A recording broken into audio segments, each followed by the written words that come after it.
Sir first of all thank you. Busy ಸ್ಕೆಡ್ಯೂಲಲ್ಲಿ ನಮಗಾಗಿ ಹೊಸಪೇಟೆ ಜನರಿಗೋಸ್ಕರ ಬಂದ್ರಿ, ಯುವ ಚಿತ್ರಕ್ಕಾಗಿ ಬಂದ್ರಿ. Thank you. ಸೊ ನಿಮ್ಮ ಮಾತು ಸರ್. Thank you. ಯಾವುದಕ್ಕೆ ನಾನು ಇಬ್ರು ಒಂದೇ ಊರಿನವರು ಅಂತ ಹೇಳ್ಬಿಟ್ಟು ಬಂದಿದ್ದೀರಾ. ಎಲ್ರಿಗೂ ನಮಸ್ಕಾರ. ಹೊಸಪೇಟೆಯ ಕಲಾಭಿಮಾನಿಗಳಿಗೆ, ಕಲಾ ರಸಿಕರಿಗೆ ಮತ್ತು ಕನ್ನಡ ಚಿತ್ರಗಳನ್ನು ಯಾವತ್ತೂ ಹೊಸಪೇಟೆಯಿಂದ ಪೋಷಿಸ್ತಾ ಇರುವಂಥ ಎಲ್ಲ ಸಹೃದಯ ಪ್ರೇಕ್ಷಕರಿಗೆ ಅನಂತಾನಂತ ವಂದನೆಗಳು. ಇವತ್ತು ಯುವ ಚಿತ್ರದ ಪ್ರೀ ರಿಲೀಸ್ ಈವೆಂಟ್ಗೆ ಇಲ್ಲಿ ಎಲ್ಲರೂ ಸೇರಿದ್ದೇವೆ. ಯುವ ಚಿತ್ರದ ಮುಖಾಂತರ ಕನ್ನಡಕ್ಕೆ ಮತ್ತೊಬ್ಬ ಯುವ ನಟ, ಬಹು ನಿರೀಕ್ಷೆಯನ್ನು ನಾವೆಲ್ಲರೂ ಇಟ್ಟಿರ್ತಕ್ಕಂಥ ಯುವರಾಜ್ ಕುಮಾರ್ ಅವರನ್ನು ಈ ಚಿತ್ರದ ಮುಖಾಂತರ ಸ್ವಾಗತಿಸ್ತಾ ಇದ್ದೇನೆ. Wish you all the best ಯುವ. Thank you. ಇವ್ರು ಇವತ್ತು ಇಷ್ಟು ಸೀರಿಯಸ್ ಆಗಿ ಥ್ಯಾಂಕ್ ಯು ಹೇಳ್ತಾ ಇದ್ದಾರೆ. ಸರ್, ಈಗ ನೀವು ಪಿಕ್ಚರ್ ಸೈನ್ ಮಾಡ್ಬೇಕಾರೆ ಫಸ್ಟು ರೋಲ್ಗೆ ಸೈನ್ ಮಾಡ್ತೀರಾ, ಆಮೇಲೆ ನೀವು ಫಾದರ್ ರೋಲ್ ಅಂತ ಗೊತ್ತಾಗಿ ಸೈನ್ ಮಾಡ್ತೀರಾ, ಹೆಂಗೆ ಸರ್? ಅಥವಾ ಫಾದರ್ ರೋಲ್ ಅಂತಲೇ ಫಸ್ಟೇ ಕೊಟ್ಬಿಡ್ತಾರಾ ಸರ್? ಎಲ್ಲರ ಫೇವ್ರೆಟ್ ಡ್ಯಾಡಿ ಆಗ್ಬಿಟ್ಟಿದ್ದೀರಾ ಸರ್ ನೀವು. ಕತೆ ಹೇಳ್ತಾರೆ ಮೇಡಮ್. ಕತೆ ಹೇಳ್ತಾರೆ, ನೀವು ಅದನ್ನ ಕೇಳ್ಬಿಟ್ಟು ಓಕೆ ಅಂತ ಹೇಳಿ. ಓಕೆ ಸರ್, ಸುಧಾರಾಣಿ ಮ್ಯಾಮ್ ಜೊತೆ ಅಭಿನಯಿಸಿದ್ದು ಅದಕ್ಕೂ ಕತೆ ಹೇಳಿರ್ತಾರೆ ಇವರು. ಅಲ್ಲ ಸರ್, ಅದು ಕತೆ ಅಲ್ಲ ಸರ್, ಅಭಿನಯಿಸಿದಾಗ ಆದ ಒಂದು ಒಳ್ಳೆ ಎಕ್ಸ್ಪೀರಿಯನ್ಸ್, ಅದನ್ನ ಹಂಚ್ಕೊಳ್ಳಿ. ಹೇಗಿತ್ತು? ಚೆನ್ನಾಗಿತ್ತು. ಯಾಕೆಂದರೆ ನಮಗೆ ಸುಧಾರಾಣಿ ಅವ್ರು ಅನ್ಕೊಂಡ್ರೆ ಸ್ವಲ್ಪ ಭಯ. ನಾನು ಚಿಕ್ಕ ಹುಡುಗನಿಂದನೂ ಸುಧಾರಾಣಿ ಅವರ ಅಭಿನಯನ ನೋಡ್ತಾ ಬೆಳೆದಿರೋನಾದ್ರಿಂದ ಅವ್ರ ಜೊತೆ ಅಭಿನಯಿಸುವಂಥ ಸಂದರ್ಭ ಬಂದಾಗ ಸ್ವಲ್ಪ ಭಯ ಆಗ್ತಾ ಇತ್ತು. ಆ್ಯಕ್ಚುಲಿ ಅವರೇ ನನಗೆ ಧೈರ್ಯ ತುಂಬಿ ಅಭಿನಯಿಸುವಂತೆ ಮಾಡಿದ್ರು. ಸುಮ್ಮನೆ ಇಲ್ಲಿ ಸೈಡಲ್ಲಿ ಹೇಳ್ತಾ ಇದ್ರು, ನಂಗೆ ಅವರು ಅಪರಂಜಿ ಚಿನ್ನವು ಸಾಂಗ್ ಇದೆಲ್ಲ ಅದು ನನಗೆ ಭಾಳ ಇಷ್ಟ, ಆ ಸಾಂಗ್ ಬಂದಾಗೆಲ್ಲ ನಾನು ಹಿಂಗೆ ಡ್ಯಾನ್ಸ್ ಮಾಡ್ತಿದ್ದೆ ಅಂತ ಹೇಳಿದ್ರು ಅವ್ರು. ಅದೇ ಮೇಡಮ್ ನಾನು ಹೇಳಿದ್ದು, ನಾನು ಸಣ್ಣ ಹುಡುಗನಿಂದನೂ ನೋಡ್ತಾ ಇದ್ದೀನಿ. ಮೇಡಮ್ ಏನು ಹೇಳ್ತೀರಾ ಈ ಮಾತಿಗೆ? ಅಲ್ಲಲ್ಲ, ಇವ್ರು ಕ್ಯಾಮ್ರಾ ಎದುರು ತುಂಬಾ ಚೆನ್ನಾಗಿ ಆಕ್ಟ್ ಮಾಡ್ತಾರೆ ಅಂತ ಗೊತ್ತಿತ್ತು. ಆಫ್ ದಿ ಕ್ಯಾಮ್ರಾ ಇಷ್ಟೆಲ್ಲ ಆಕ್ಟ್ ಮಾಡ್ತಾರೆ ಅಂತ ಗೊತ್ತಿರ್ಲಿಲ್ಲ. ಇನ್ನು ನಮ್ಮೂರ್ನವ್ರು ಒಂದು ತುಂಬಾ ಅಭಿಮಾನದಿಂದ ಹೇಳಿ ಮತ್ತೆ ಈ ತರ ಇದು ಅಪರಾಧ ಮೇಡಮ್. ಈ ಅಪರಾಧಕ್ಕೆ ನಿಮ್ಮ ಶಿಕ್ಷೆಯ ಮಾತೇನಾದ್ರು?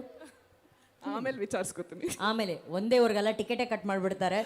ಆ್ಯಂಡ್ ಸರ್, ಹೊಂಬಾಳೆ ಸಿನಿಮಾಸ್ ಆಗಿರ್ಬೋದು ಅಥವಾ ಸಂತೋಷ್ ಸರ್ ಅವರ ಜೊತೆ ನಿಮ್ಮ ಪಯಣ ಆಗಿರ್ಬೋದು, ಅದು ನಿರಂತರವಾಗಿ ನಡೀತಾ ಇದೆ. ನಿಜ ಹೇಳಬೇಕಂದ್ರೆ ನೀವು ಒಂಥರ ಆಸ್ಥಾನ ಕಲಾವಿದರು, ನೀವಿಲ್ಲದೆ ಅವ್ರ ಸಿನಿಮಾನೇ ಮಾಡಲ್ಲ ಅಂತ ಇರ್ತಾರೆ. ಸೊ ಆ ನಂಟಿನ ಬಗ್ಗೆ ಹೇಳಿ ಸರ್. ಹೊಂಬಾಳೆ ಸಿನಿಮಾಸ್ನ ಮೊದಲ ಚಿತ್ರದಿಂದನೂ ಕೂಡ ನಾನು ಆ ಸಂಸ್ಥೆಯಲ್ಲಿ ಕೆಲಸ ಮಾಡ್ತಾಯಿದ್ದೀನಿ. ನಿನ್ನಿಂದಲೇ ಸಿನಿಮಾದಲ್ಲಿ ಕೂಡ ನಾನು ಅಭಿನಯಿಸಿದ್ದೆ. ಇವತ್ತು ಆ ಸಂಸ್ಥೆಯ ಹಲವು ಚಿತ್ರಗಳಲ್ಲಿ ಈ ಸಿನಿಮಾದಲ್ಲೂ ಇದ್ದೀನಿ. ಹೊಂಬಾಳೆ ಸಿನಿಮಾಸ್, ಹೊಂಬಾಳೆ ಫಿಲ್ಮ್ಸ್ ಅಂದರೆ ನನಗೊಂಥರ ಮನೆ ಇದ್ದಂಗೆ. ಭಾಳ ಆರಾಮಾಗಿ ಬರ್ತೀನಿ, ಆರಾಮಾಗಿ ಕೆಲಸ ಮಾಡ್ತೀನಿ, ಆರಾಮಾಗಿ ಮನೆಗೆ ಹೋಗ್ತೀನಿ. ಅವರು ನಮ್ಮನ್ನು ಭಾಳ ಆರಾಮಾಗಿ ನೋಡ್ಕೊತಾರೆ. ಒಂದೇನೆಂದರೆ, ಕಲಾವಿದರಿಗೆ ಒಂದು ಜಾಗಕ್ಕೆ ಬಂದು ಆ ಜಾಗದಲ್ಲಿ ನಾವು ಕೆಲಸ ಮಾಡಬೇಕು ಅಂದಾಗ ಅದರ ಅಟ್ಮಾಸ್ಫಿಯರು ಭಾಳ ಆರಾಮಾಗಿರಬೇಕು, ನಮ್ಮನ್ನು ಭಾಳ ಸುಖವಾಗಿ ನೋಡ್ಕೋಬೇಕು. ನಮಗೆ ಬೇರೆ ಯಾವ ತರಹದ ತ್ರಾಸನೂ ಅವರು ಕೊಡಬಾರ್ದು. ಇದೆಲ್ಲವನ್ನು ಸಮರ್ಥವಾಗಿ ನಿಭಾಯಿಸುವಂಥ ಒಂದು ಸಂಸ್ಥೆ ಅಂದರೆ ಅದು ಹೊಂಬಾಳೆ ಫಿಲಮ್ಸ್. ನಮ್ಮನ್ನು ಮನೆ ಮಕ್ಳ ಥರ ನೋಡ್ಕೋತಾರೆ, ಮಕ್ಕಳನ್ನ ಪ್ಯಾಂಪರ್ ಮಾಡ್ದಂಗೆ, ಮುದ್ದು ಮಾಡ್ದಂಗೆ ನಮ್ಮನ್ನು ಮುದ್ದಾಗಿ ಇಟ್ಕೊಂಡಿರ್ತಾರೆ. ಹಾಗಾಗಿ ನಿರಂತರವಾಗಿ ಅವ್ರ ಜೊತೆ ಒಂದು ಕೆಲಸ ನಡೀತಾನೆ ಇದೆ. ಅವರು ಭಾಳ ಪ್ರೀತಿಯಿಂದ ಈ ಅವಕಾಶವನ್ನು ಕೊಡ್ತಾ ಇದ್ದಾರೆ. ಆ ಪ್ರೀತಿಗೆ ನಾನು ಹೊಂಬಾಳೆ ಫಿಲಮ್ಸ್ಗೆ ಆಭಾರಿಯಾಗಿದ್ದೀನಿ. ಜೊತೆಗೆ ಸಂತೋಷ್ ಆನಂದರಾಮ್ ಅವರು, ಇವ್ರ ಜೊತೆ ಕೂಡ ಇವರ ಅಷ್ಟೂ ಸಿನಿಮಾದಲ್ಲಿ ನಾನು ಕೆಲಸ ಮಾಡಿದ್ದೀನಿ. ಇವರಲ್ಲಿ ಮೆಚ್ಚುವಂಥ ಒಂದು ಅಂಶ ಅಂದರೆ ಇಡೀ ಕಥೆಯ ಸೂಕ್ಷ್ಮ ವಿವರಗಳನ್ನು ನಮ್ಮ ಪಾತ್ರಗಳಲ್ಲಿ ತುಂಬಿ ಅದನ್ನು ತೆರೆ ಮೇಲೆ ತರ್ತಾರೆ. ಒಂದು ಸಣ್ಣ ಸಣ್ಣ ಗೆಸ್ಚರ್ಗಳು ಇವನು ಕೂಡ ಸೆರೆ ಹಿಡಿತಾರೆ. ಅದು ಒಬ್ಬ ಕಲಾವಿದನಿಗೆ ಅದನ್ನು ಅಭಿನಯಿಸೋದಕ್ಕೆ ಒಂದು ಸವಾಲನ್ನು ಒಡ್ಡುತ್ತೆ. ಅಂತಹ ಸವಾಲನ್ನು ಪ್ರತಿ ಚಿತ್ರದಲ್ಲೂ ಅವರು ಒಂದೊಂದು ಪಾತ್ರದ ಮುಖಾಂತರ ಕೊಡ್ತಾ ಇರ್ತಾರೆ.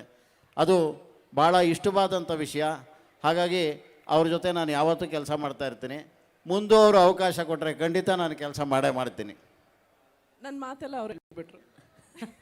ಒಂದೇ ಊರಲ್ಲ ಮೇಡಮ್, ಹಾಗೆ ಸೇಮ್ ಒಂದೇ ಟಿಕೆಟಲ್ಲಿ ಇಬ್ಬರು ಟ್ರಾವೆಲ್ ಮಾಡಿಬಿಡ್ಬೋದು.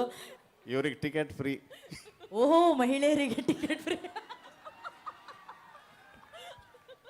ಈಗ ಬಂದರು ಸರ್, ಈಗ ಇಷ್ಟೊತ್ತು ಸುಧಾರಾಣಿ ಮ್ಯಾಮ್ ಹಾಗೂ ಅಚ್ಯುತ್ ಸರ್ ಅವರು ಅದ್ಭುತವಾಗಿ ಮಾತಾಡಿದ್ದಾರೆ. ಇದೇ ಖುಷಿಯಲ್ಲಿ ಯುವ ಸಂಭ್ರಮದಲ್ಲಿ ಅಪರಂಜಿ ಚಿನ್ನವು ಹಾಡಿಗಾಗಿ ಇವರಿಬ್ಬರು ಈಗ ಡ್ಯಾನ್ಸ್ ಮಾಡ್ತಾರೆ. ಸಂತೋಷ್ ಸರ್ ಅವ್ರಿಗೆ ನೆಕ್ಸ್ಟ್ ಒಂದು ಕಥೆ ಪಾತ್ರ ಎಲ್ಲ ಉಟ್ಕೊಂಡ್ಬಿಡ್ತು. ನೋಡಿ ಸರ್ ಇಷ್ಟೊತ್ತು ನನಗ್ ಭಯ ಇವ್ರನ್ನ ನೋಡಿದ್ರೆ ಭಯ ಅಂತಿದ್ರು. ನೋಡಿದ್ರ ಮೇಡಮ್? ತುಂಬಾ ಸಂತೋಷ್ ಜೋಡ್ ಮಾಸ್ಟರ್. ನಿಮಗೆ ಆಡಿಷನ್ ಕೊಟ್ಟಿದ್ದು. ಸರ್ ಹೊಸಪೇಟೆಲ್ ಆಡಿಷನ್ ಕೊಟ್ರಿ ಅಂತ ಅಂದ್ರೆ ಗೆದ್ರಿ ಸರ್. ಬರ್ಲಿ ಚಪ್ಪಾಳೆ. ಬಟ್ ನಿಜವಾಗ್ಲೂ ಯಾವುದೇ ಚಿತ್ರ ಆಗಿರ್ಬೋದು, ಅಚ್ಯುತ್ ಸರ್, ಸುಧಾರಾಣಿ ಮ್ಯಾಮ್ ಅಂತ ಕಲಾವಿದರು ಇಲ್ಲ ಅಂದರೆ ಅದೊಂಥರ ಇನ್ಕಂಪ್ಲೀಟ್ ಅಂತ ಅನ್ಸುತ್ತೆ. ಅಷ್ಟರ ಮಟ್ಟಿಗೆ ಅವರು ಪಾತ್ರಕ್ಕಾಗಿರ್ಬೋದು, ಆ ಸಿನಿಮಾಗಾಗಿರ್ಬೋದು ಜೀವವನ್ನು ತುಂಬ್ತಾರೆ. ಇಂಥ ಕಲಾವಿದರನ್ನ ಪಡ್ಕೊಂಡಿರೋಂಥ ನಾವೆಲ್ಲರೂ ನಿಜವಾಗ್ಲೂ ಧನ್ಯರು. ಮತ್ತೊಮ್ಮೆ ಮಗದೊಮ್ಮೆ Achyut sir, thank you so much. Thank you Sudharani ma'am. Thank you.